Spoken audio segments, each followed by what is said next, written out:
नमस्कार प्यारे बच्चों, स्वागत है आप सभी का आपके अपने YouTube चैनल में। आज के इस वीडियो में हम कक्षा 10 विज्ञान चैप्टर फर्स्ट है हमारा भोजन और मानव स्वास्थ्य यानी फूड एंड ह्यूमन हेल्थ। इस चैप्टर को हम दो पार्ट के अंदर अपलोड करेंगे। पार्ट फर्स्ट है और पार्ट सेकंड है। तो आज की वीडियो में पार्ट फर्स्ट की बात करेंगे और इसमें बेसिक कंसेप्ट जिसको आप नोट्स की तरह मान सकते हैं और साथ साथ में आप रिटर्न भी कर सकते हैं और जिसमें इंपॉर्टेंट क्वेश्चन जो आपके बोर्ड एग्जाम में पूछे जाते हैं, परीक्षा की दृष्टि से महत्वपूर्ण प्रश्नों के बारे में बात करेंगे। और ये चैप्टर आपके टोटल 4 अंक का है। इस अध्याय से एग्जाम में 2 क्वेश्चन आएंगे। एक क्वेश्चन आएगा आपके 1 मार्क का और दूसरा क्वेश्चन आएगा आपके 3 मार्क्स का। इस तरह ये आपके 4 अंक का चैप्टर है और इस 4 अंक के चैप्टर से आप 4 अंक आराम से बना सकते हैं यदि आप इन चीज़ों को अच्छे से तैयार कर लेते हैं। तो सबसे पहले क्या है पोषण, यानी पोषण क्या होता है। तो पोषण के बारे में हम डिस्कस करेंगे कि पोषण क्या है, पोषण किसे कहते हैं। तो पोषण किसे कहते हैं? पोषण वह विधि है जिसके द्वारा सजीव अपनी आवश्यक वृद्धि और स्वास्थ्य के लिए भोजन ग्रहण करता है। क्या कहलाता है? पोषण कहलाता है। यानी पोषण वह विधि है जिसके द्वारा सजीव अपनी आवश्यक वृद्धि और स्वास्थ्य के लिए भोजन ग्रहण करते हैं, खाते हैं, उन्हें क्या कहते हैं? पोषण।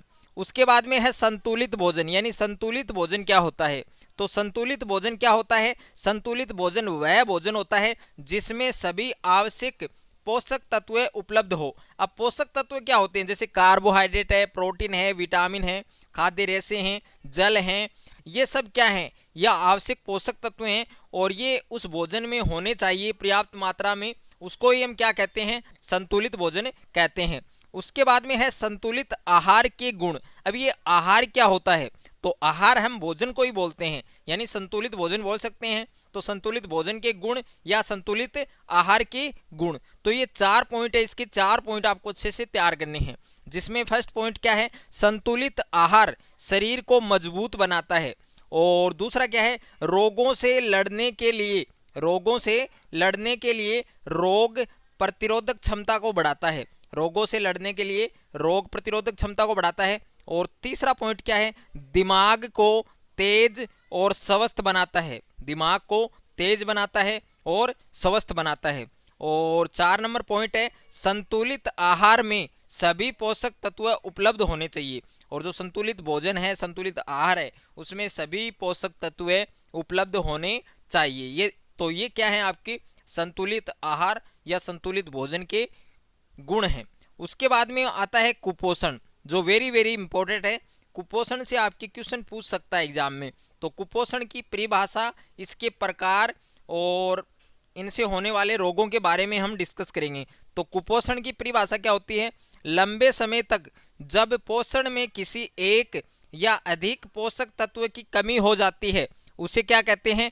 कुपोषण कहते हैं। लंबे समय तक जब पोषण में किसी एक या अधिक पोषक तत्व की कमी हो जाती है, उसे क्या कहते हैं? कुपोषण कहते हैं। ओके। उसके बाद में है कुपोषण के प्रकार। अब कुपोषण कितने प्रकार का होता है?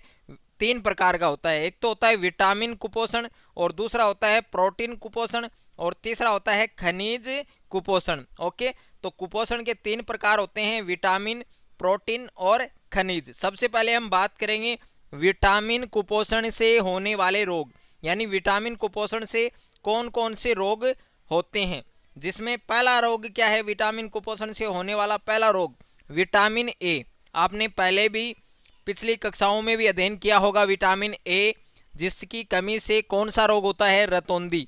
तो विटामिन ए की कमी से होने वाले रोग का नाम क्या होता है? रतौंधी। और इस रोग के लक्षण क्या होते हैं? कम प्रकाश या रात में दिखाई नहीं देना। कम प्रकाश में या फिर रात में दिखाई नहीं देना, ये इसके लक्षण माने जाते हैं। उसके बाद में सेकंड है विटामिन बी, और इसको B1 के नाम से भी जानते हैं और इसको थायमिन के नाम से भी जानते हैं। ओके। विटामिन जो बी होता है इसको B1 भी बोलते हैं और थायमिन भी इसको कहा जाता है। और इसकी कमी से होने वाला जो रोग होता है बेरी बेरी। ओके। तो विटामिन बी या B1 या थायमिन की कमी से होने वाले रोग का क्या नाम होता है? Beriberi. और इस रोग के क्या लक्षण होते हैं? हृदय धड़कन कम हो जाती है, पेशियां और तंत्रिकाएं कमजोर हो जाती हैं। और उसके बाद में नेक्स्ट है राइबोफ्लेविन, जिसको B2 के नाम से भी जानते हैं, राइबोफ्लेविन जिसको B2 के नाम से भी जानते हैं। और इसकी कमी से होने वाला रोग कौन सा है? राइबोफ्लेविनोसिस, राइबोफ्लेविनोसिस। ओके, और इस रोग के क्या लक्षण हैं? मुख के किनारों और होठों की त्वचा का फटना, यानी जो मुख है उसके किनारे और जो होठ है उनकी त्वचा का फटना। उसके बाद में नेक्स्ट है नियासिन।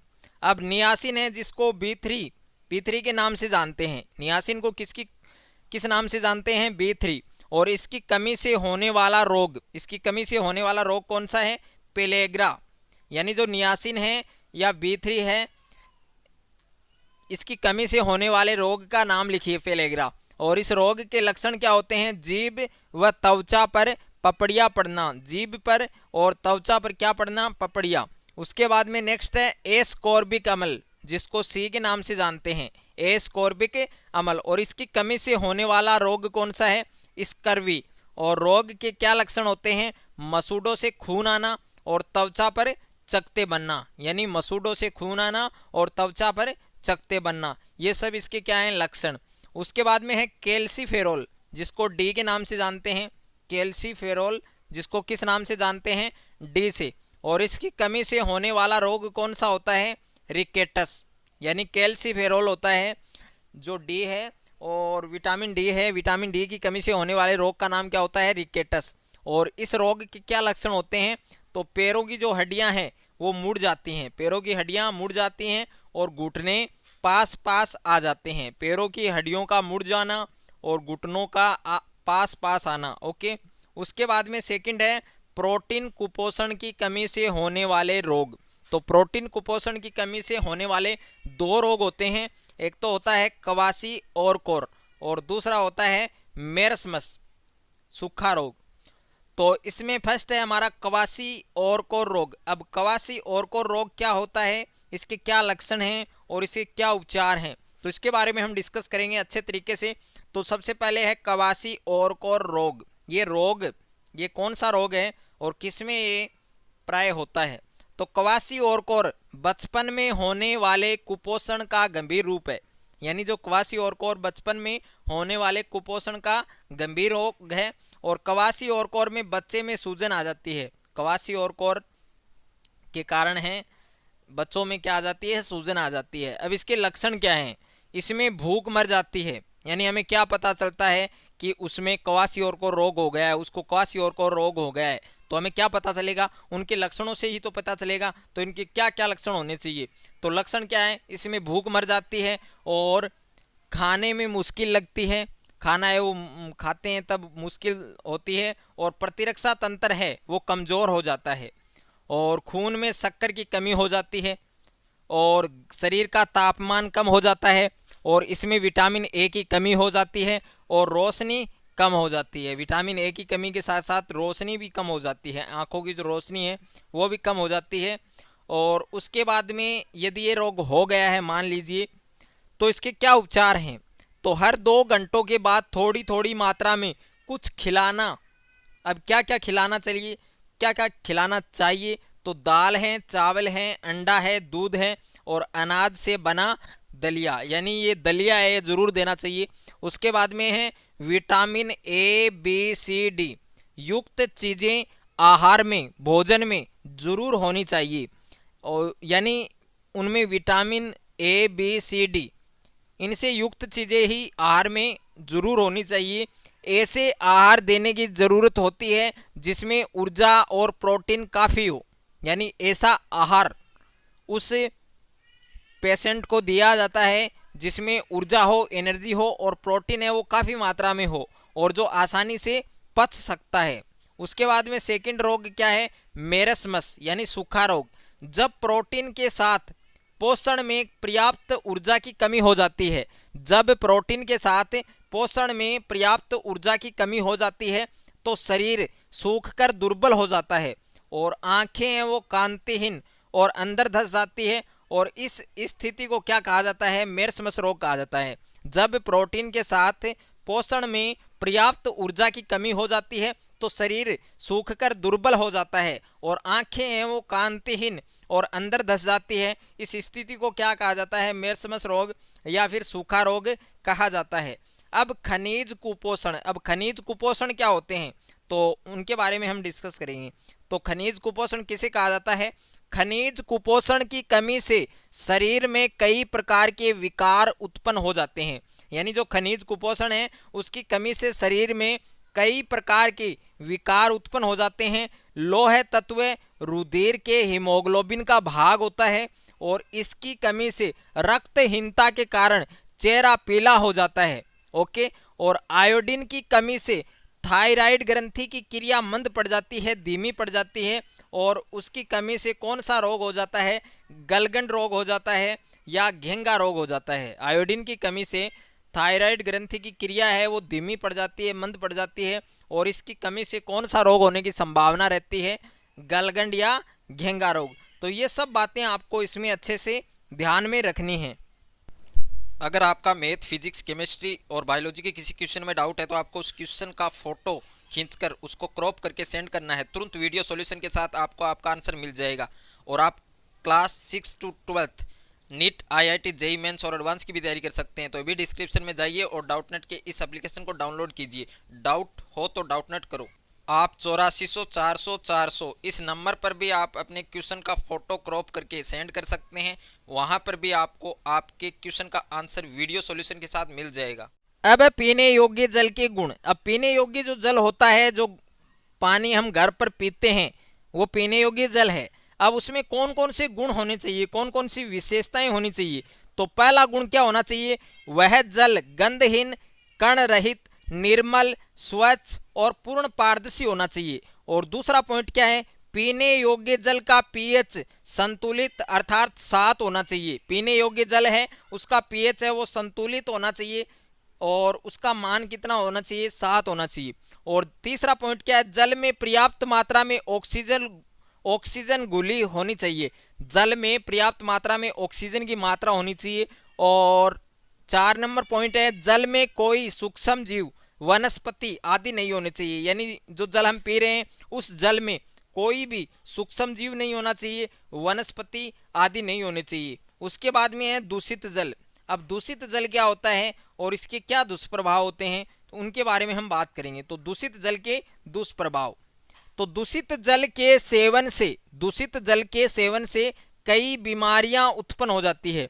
जो दूषित जल है उसके सेवन से कई बीमारियां उत्पन्न हो जाती हैं और ये बीमारियां पानी में रहने वाले रोगकारक सूक्ष्म जीवों के कारण होती है जो पानी के साथ शरीर में प्रवेश कर जाते हैं और इनकी वजह से हैजा, पेचिस जैसी बीमारियां होती हैं और गंदे पानी से वायरल संक्रमण भी हो सकता है।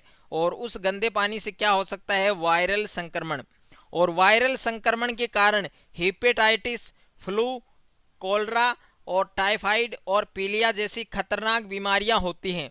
और राजस्थान में गंदे पानी की वजह से नारू रोग फैला है। अब नारू या इसका दूसरा नाम होता है बाला रोग। ओके, और जो मैंने इस डब्बे में पैक किया है ये ज़्यादा इम्पोर्टेंट है और इस चीज़ को आप अच्छे से ज़रूर से देखना है क्योंकि यहाँ से क्वेश्चन के चांस हैं वो 95% होते हैं। तो बाला या नारू रोग का रोगजनक ड्रैकनकुलस मेडिनेंसिस है। ओके, और यहाँ पर मैंने लिख दिया है जय माता दी। तो बाला या नारू रोग का रोगजनक क्या होता है? ड्रैकनकुलस मेडिनेंसिस। ओके, यहाँ से क्वेश्चन बन सकता है कि बाला या नारू रोग के रोगजनक का नाम बताइए। तो ड्रैकनकुलस मेडिनेंसिस। और ये जो जय माता दी लिखा है मैंने ऐसे ही नहीं लिखा है, इसमें भी कुछ बात है।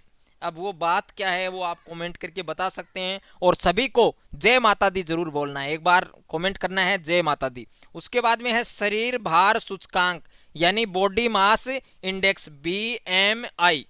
अब BMI की फुल फॉर्म क्या होती है? Body mass index. और ये क्या होता है? शरीर भार सूचकांक। ओके, कहाँ पर इसको प्रयुक्त करते हैं? तो शरीर भार सूचकांक वह मूल्य है जिसकी गणना किसी व्यक्ति के वजन और उसकी लंबाई से की जाती है। यानी किसी व्यक्ति का वजन और लंबाई का जो रेशो होता है, जो अनुपात होता है, क्या वह शरीर भार सूचकांक होता है। तो बात करेंगे उसकी। और वह मूल्य जो किसी व्यक्ति के वजन को उसकी लंबाई से वर्ग से, उसकी जो लंबाई है उसका जो वर्ग है उसे भाग देकर प्राप्त किया जाता है, शरीर भार सूचकांक कहलाता है। और प्रमुख बीएमआई मूल्य निम्न है। अब ये प्रमुख बीएमआई मूल्य क्या क्या हैं तो इनके बारे में हम बात करेंगे। ये 4 पॉइंट है इनके। पहला कौन सा है? कम वजन। पहला पॉइंट क्या है? कम वजन। और दूसरा है सामान्य वजन। और तीसरा है अधिक वजन। और चौथा है मोटापा। अब कम वजन की बात करें तो 18.5 केजी पर मीटर स्क्वायर से कम होता है। जिस व्यक्ति का वजन 18.5 केजी पर मीटर स्क्वायर से कम हो तो वह कम वजन की श्रेणी में आता है। और सामान्य वजन, जिसका वजन 18.5 से 25 केजी पर मीटर स्क्वायर हो, केजी का मतलब किलो। और अधिक वजन में कौन कौन से व्यक्ति आते हैं? जिनका वजन 25 से 30 केजी पर मीटर स्क्वायर हो। और मोटापा, अब हम बोलते हैं कि ये तो बहुत मोटा आदमी है, ये तो बहुत मोटी स्त्री है, तो मोटापा उनका जो वजन होता है वो कितना हो सकता है अधिकतम? तो 30 केजी पर मीटर स्क्वायर से अधिक वजन वाले व्यक्ति मोटापे की श्रेणी में आते हैं। ओके। और अब जो मोस्ट इम्पोर्टेंट पॉइंट है, हमारा टॉपिक है रक्तचाप। यहां से क्वेश्चन के 50% चांस है भाई। रक्तचाप, रक्तचाप क्या होता है, यानी ब्लड प्रेशर क्या होता है? तो ब्लड प्रेशर की हम बात करेंगे, इसके प्रकारों की बात करेंगे, और किसने दिया था जो रक्तचाप, नाम किसने दिया था, परिभाषित किसने किया था, और कहाँ पर मापा गया था सर्वप्रथम ये, और किस यंत्र से मापा गया था, उनकी बात करेंगे हम। तो रक्तचाप की परिभाषा क्या होती है? रक्त वाहिनियों में रक्त वाहिनियों में बहते रक्त द्वारा वाहिनियों की दीवारों पर डाले गए दबाव को क्या कहा जाता है? रक्तचाप कहा जाता है। और रक्तचाप को मापने वाले यंत्र रक्तचाप मापी या स्फाइग्नोमेनोमीटर कहते हैं। यानी रक्तचाप है वो किस यंत्र से मापा जाता है? रक्तचाप मापी या स्फाइग्नोमेनोमीटर। और सर्वप्रथम जो 1733 में स्टीफन हेल्स, ये एक वैज्ञानिक का नाम है, स्टीफन हेल्स ने पहली बार रक्तचाप को घोड़ों में मापा था। और 1983 में कापलन, ये एक वैज्ञानिक का नाम है, कापलन ने रक्तचाप को परिभाषित किया था। ओके। अब रक्तचाप है वो 2 प्रकार का होता है, एक तो निम्न रक्तचाप होता है और एक उच्च रक्तचाप होता है। तो सबसे पहले हम निम्न रक्तचाप की बात करेंगे कि निम्न रक्तचाप क्या होता है। तो वह दाब जिसमें धमनियों और नसों में रक्त का प्रवाह कम होने के लक्षण या संकेत दिखाई देते हैं, उसको क्या बोलते हैं? निम्न रक्तचाप कहते हैं। अब इसके क्या दुष्परिणाम होते हैं? तो मस्तिष्क, हृदय, गुर्दे जैसी महत्वपूर्ण इंद्रियों में ऑक्सीजन और पौष्टिक आहार आदि नहीं पहुंच पाते हैं। यदि निम्न रक्तचाप लगातार रहने लग जाता है तब यह अंग स्थायी रूप से क्षतिग्रस्त हो सकते हैं।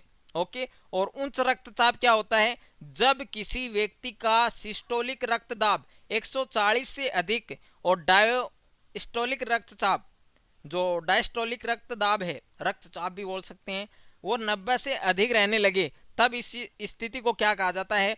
उच्च रक्तचाप कहा जाता है। अब उच्च रक्तचाप के क्या कारण है, क्या रीजन है उसके, तो उन रीजन्स के बारे में हम बात करेंगे कि क्या रीजन होते हैं। तो उच्च रक्तचाप के कारण चिंता, तनाव, गुस्सा, ईर्ष्या से भरी भागदौड़ वाली जीवनचर्या और अधिक चिकनाई युक्त भोजन, फास्ट फूड, अधिक भोजन, ये मोटापा, ये सब इसके क्या हैं? ये सब इसके एग्जाम्पल हैं। तो आपको मैंने फर्स्ट पार्ट है इसका अच्छे से समझाया है, अच्छे से करवाया है। और यदि आप चाहते हैं तो आप साथ साथ भी इसको लिख सकते हैं, हैंड रिटन नोट्स के रूप में लिख सकते हैं। और वीडियो आपको अच्छा लगे तो वीडियो को लाइक करें, दोस्तों के साथ शेयर करें। चैनल पर नए हैं तो चैनल को सब्सक्राइब कर लीजिए और बेल आइकन को प्रेस कर लीजिए, ताकि सेकंड पार्ट इसका जब मैं अपलोड करूं तो उस वीडियो का नोटिफिकेशन सबसे पहले आपको मिले। धन्यवाद।